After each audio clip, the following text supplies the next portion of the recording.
តាមពិតទៅគ្នាក៏ប៉ុន្តែលឿនខុសគ្នាហើយយើងមិនដល់ទេសនាគ្រូមួយតទៀតបាទបុព្វាសួស្ដីក៏មិនដូចជាតែមកពីពេកគេ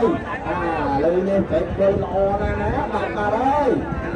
ចាំតាមឡាយមួយនៅđâyតែប្រទីមានពេក7ហើយជួយចាំមើលបាទឥឡូវនេះគឺទៅទៀតហើយគឺមកហើយទៅហ៊ូទៀត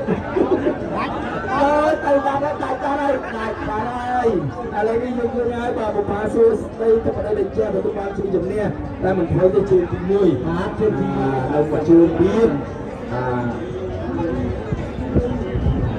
គឺ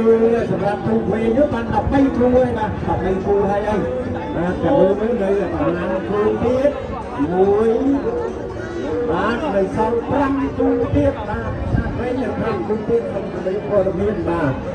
លោកគ្រូជាបន្តមិនទាន់ឃើញមកតែខ្ញុំបញ្ជាក់ជូនមុនចុះកំពុងតែជឿសែនជ័យអ្នកប្រឹក្សា